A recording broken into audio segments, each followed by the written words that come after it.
Halo anak-anak, selamat pagi semuanya. Gimana, masih semangat untuk belajar? Nah, pastinya harus ya.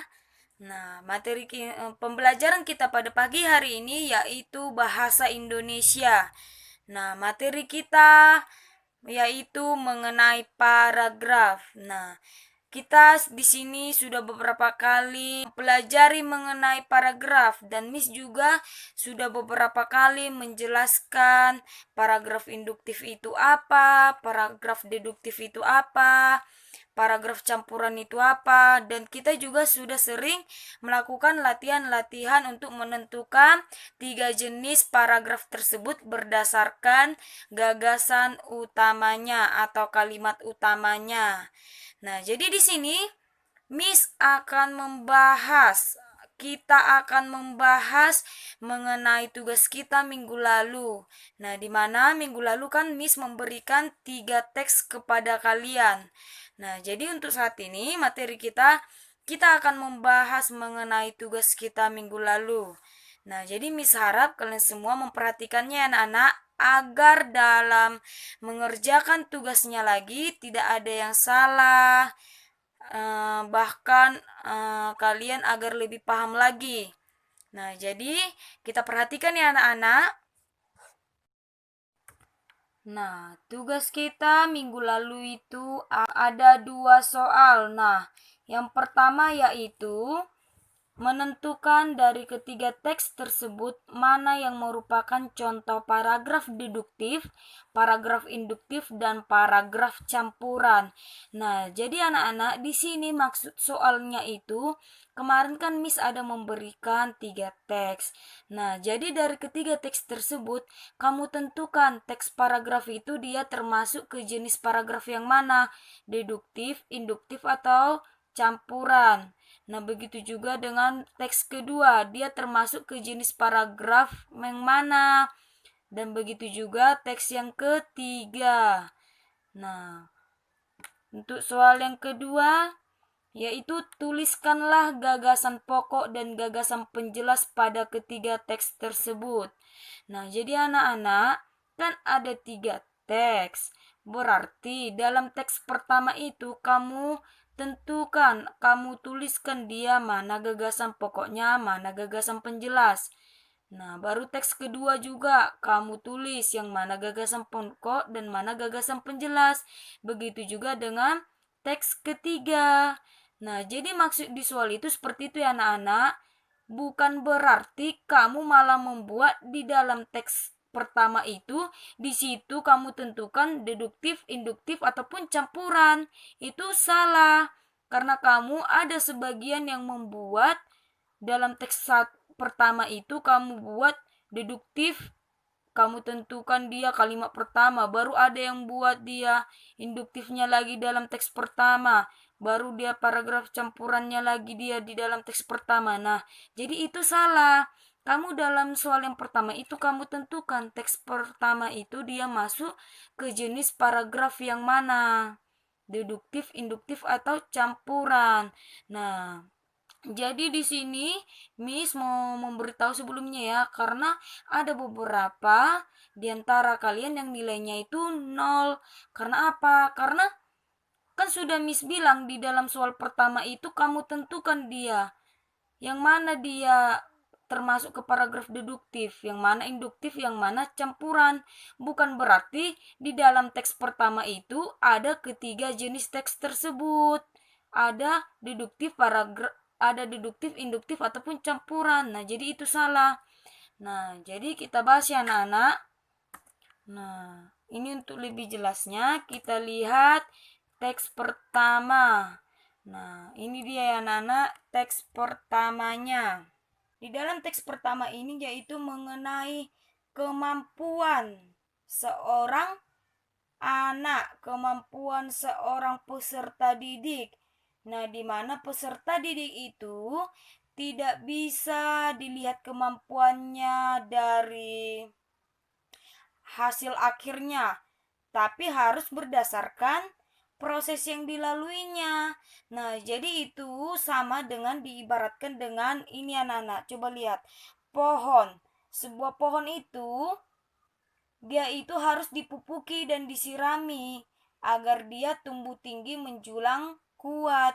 Nah, begitu juga dengan seorang peserta didik, di mana seorang peserta didik itu harus dibimbing, dibina dengan baik. Tidak bisa hanya dilihat dari hasil akhirnya. Nah, jadi itulah maksud dari teks tersebut. Nah, jadi di sini siapa yang tahu gagasan utamanya yang mana? Nah, jadi anak-anak, gagasan utama pada teks pertama ini yaitu yang ini anak-anak. Nah, para pendidik harus mendidik peserta didiknya dengan berasaskan proses dan bukan berasaskan hasil. Nah, jadi inilah dia tadi merupakan gagasan pokoknya atau ide pokoknya. Para pendidik harus mendidik peserta didiknya dengan berasaskan proses dan bukan berasaskan hasil. Nah, kenapa seorang pendidik itu atau seorang guru itu melihat dari prosesnya bukan hasilnya? Nah, inilah dia dijelaskan. Nah, sebuah pohon tidak akan langsung tumbuh tinggi menjulang dengan sendirinya, di mana pohon tersebut harus disirami dan dipupuki. Nah, begitu juga dengan peserta didik. Meskipun mempunyai bakat semenjak lahir, namun para peserta didik tiba-tiba langsung menjadi pintar atau baik dengan sendirinya. Perlu adanya pendidikan dan pengajaran secara terus-menerus dan konsekuen agar peserta didik menjadi lebih pintar dan berakhlak baik. Nah, jadi itulah tadi dia dijelaskan kenapa seorang pendidik itu harus melihat dari proses bukan hasil. Inilah dia penjelasannya.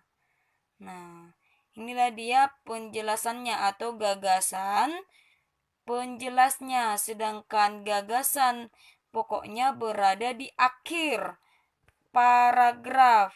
Nah, jadi ini anak-anak termasuk ke contoh paragraf yang mana?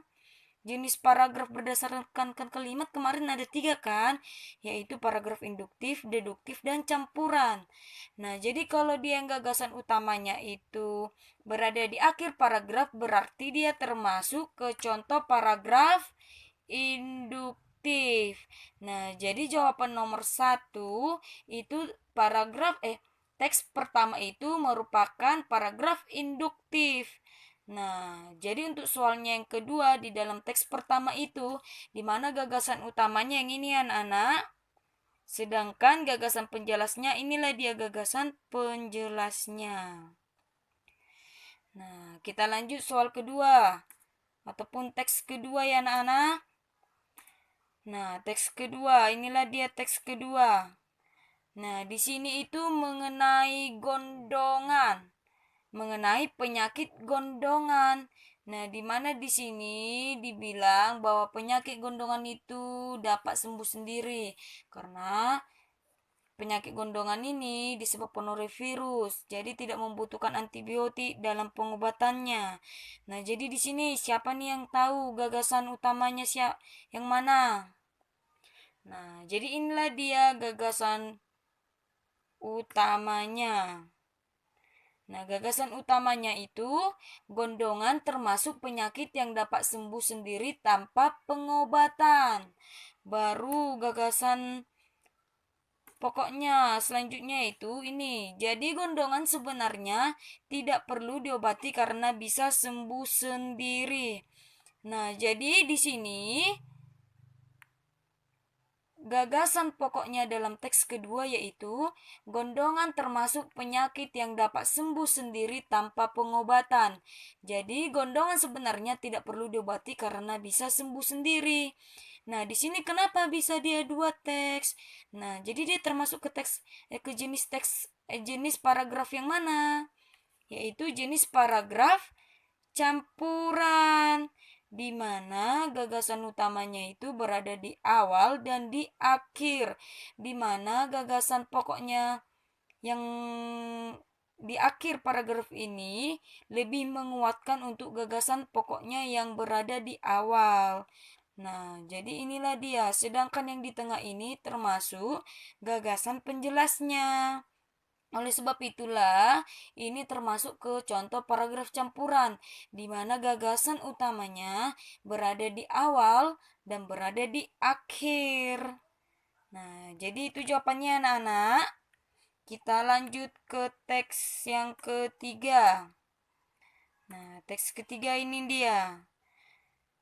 Nah, di sini dia mengenai intelektual, mengenai kecerdasan seorang anak, di mana seorang anak itu harus benar-benar dibimbing, harus benar-benar dilatih kecerdasan emosi anak-anak mereka dengan mengajarkan mereka bagaimana mengekspresikan emosi dan perasaan mereka secara langsung. Nah, jadi di sini siapa yang tahu gagasan utamanya di mana? Ini termasuk ke jenis paragraf apa? Nah, jadi ini dia gagasan utamanya yaitu yang ini anak-anak. Nah, inilah dia yang termasuk gagasan utamanya. Ini dia nak, yang digaris bawahi ya. Selain kecerdasan intelektual, kecerdasan emosi anak juga perlu dilatih. Nah, jadi inilah dia kalimat penjelasnya. Inilah dia alasan-alasannya. Kan bisa langsung ditarik pernyataan kan? Selain kecerdasan intelektual, kecerdasan emosi anak juga perlu dilatih. Nah, kenapa perlu dilatih? Inilah dia, dijelaskanlah dia kalimat-kalimatnya ini. Kecerdasan emosi itu sendiri adalah pikiran manusia untuk mengendalikan, mengevaluasi, dan menerima emosi. Nah, orang tua atau guru dapat melatih kecerdasan emosi anak-anak mereka dengan mengajar mereka bagaimana mengekspresikan emosi dan perasaan mereka secara langsung dengan mengenali jenis-jenis emosi dalam diri mereka sendiri, dan dengan mengajarkan mereka bagaimana memotivasi diri mereka sendiri ketika menghadapi kesulitan. Nah, jadi ini kan gagasan utamanya itu berada di awal paragraf. Sedangkan yang ini sampai sini itulah dia merupakan kalimat penjelasnya. Nah, jadi ini anak-anak termasuk ke jenis paragraf yang mana? Yaitu jenis paragraf deduktif. Karena apa? Karena kalimat utamanya itu berada di awal paragraf.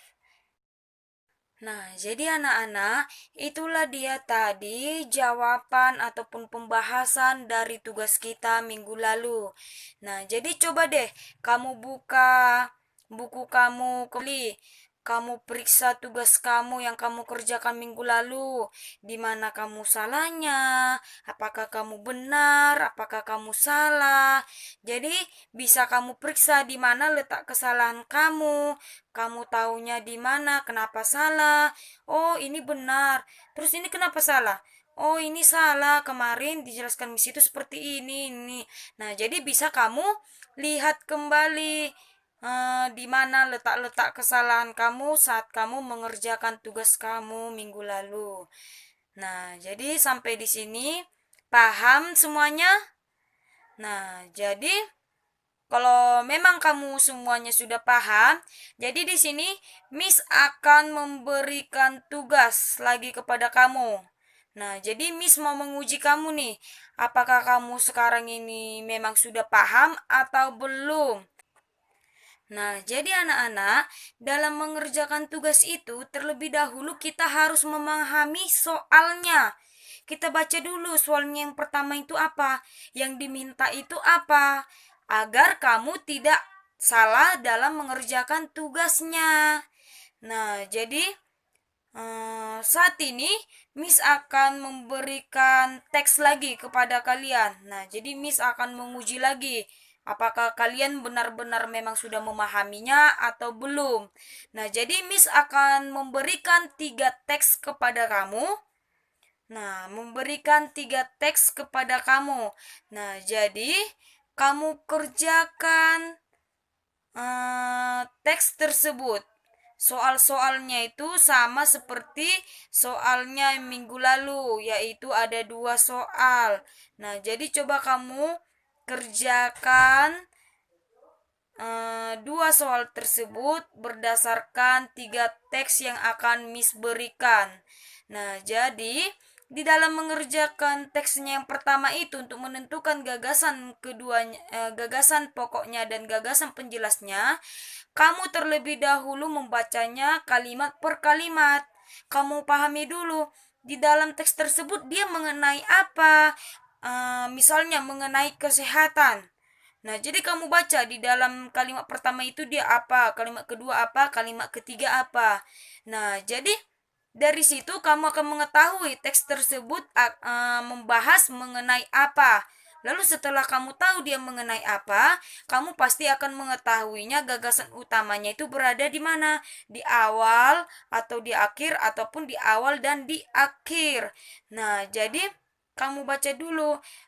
Setelah kamu dapat gagasan utamanya, terus kamu baca lagi gagasan penjelasnya. Apakah sesuai gagasan utamanya ini atau ide pokoknya ini berdasarkan penjelasan-penjelasannya. Kalau tidak sesuai berarti bukan itu ide pokoknya. Berarti kamu cari lagi yang mana nih, yang mana. Gitu dia anak-anak. Jadi dalam menentukan ide pokoknya atau gagasan pokoknya itu harus bisa ada pertanyaan eh, kenapa. Misalnya kan di dalam gagasan utamanya itu kamu buat pendidikan itu sangat penting bagi peserta didik. Nah, kenapa dijelaskan? Itulah dia, carilah dia penjelasannya. Ada tidak penjelasannya? Kalau tidak ada penjelasannya, berarti bukan itu gagasan utamanya atau ide pokoknya. Nah, jadi kamu coba lebih memahami teks-teks yang akan Miss kasih agar kamu tidak salah dalam menentukan gagasan pokoknya ataupun gagasan penjelasnya. Nah, jadi sampai di sini dulu pembelajaran kita pada pagi hari ini. Miss harap kalian semua memahami pembelajaran kita, tidak ada lagi yang salah dan semuanya Miss harap mengerjakan tugas. Karena apa? Karena minggu lalu itu ada yang tidak mengerjakan tugas, masih beberapa orang saja yang mengumpulkan. Nah, jadi Miss harap kalian semua memperhatikan materi pembelajaran kita dan memahaminya. Nah, demikian pembelajaran kita pada pagi hari ini. Selamat pagi semuanya anak-anak.